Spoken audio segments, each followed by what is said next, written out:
Hi, ఈరోజు recipe వచ్చేసి వంకాయ ఉల్లికారం. ముందుగా ఒక మిక్సీ జార్ తీసుకొని అందులో చెక్క, లవంగాలు, యాలకులు, ఒక 5-6 వెల్లుల్లి రెమ్మలు, అల్లం వెల్లుల్లి పేస్ట్, అలాగే చిన్నగా కట్ చేసుకున్న 2 మీడియం సైజు ఉల్లిపాయలు, అందులో రుచికి సరిపడా కారం, అలాగే ఉప్పు సాల్ట్ అయినా వేసుకోవచ్చు, కల్లుప్పు అయినా వేసుకోవచ్చు, మీ ఇష్టం. వేసుకొని మెత్తగా పేస్ట్ చేసుకోవాలి.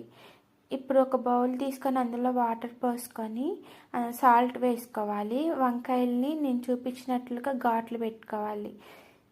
సాల్ట్ వేసుకుంటే వంకాయ కండ్ర పట్టదు. ఇప్పుడు బాండీ పెట్టుకొని స్టవ్ మీద బాండీ పెట్టుకొని కొంచెం ఆయిల్ పోసుకోవాలి. ఆయిల్ హీట్ అయ్యాక మనం కట్ చేసి పెట్టుకున్న వంకాయలని వేసుకోవాలి. మూత పెట్టుకుంటే వంకాయలు అనేవి తొందరగా ఉడికిపోతుంది. ఈ వంకాయల్ని మనం 30% వరకు మగ్గించుకోవాలన్నమాట. చూస్తున్నారు కదా వీడియోలో, అలా మగ్గించుకోవాలి. ఇప్పుడు అందులో ఇందాక మనం కట్ చేసి మిక్సీ పట్టుకున్న మిశ్రమాన్ని కలిపి పెట్టుకోవాలి. ఇప్పుడు ఆయిల్ హీట్ అయ్యాక అందులో ఆవాలు, జీలకర్ర, కొంచెం కరివేపాకు వేసుకోవాలి. అలాగే ఇందాక మనం ఇప్పుడు వంకాయలను కూడా వేసుకోవాలి.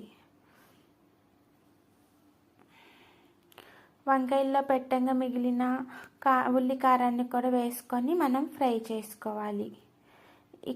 ఇది ఒక 15 మినిట్స్ వరకు ఫ్రై చేసుకుంటే సరిపోతుంది. ఆయిల్ అనేది పైకి వస్తుంది అనమాట.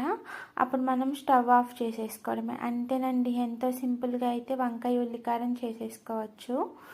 ఒకవేళ ఈ వీడియో మీకు నచ్చినట్లయితే ప్లీజ్ లైక్ చేయండి, సబ్స్క్రైబ్ చేసుకోవడం మర్చిపోవద్దు.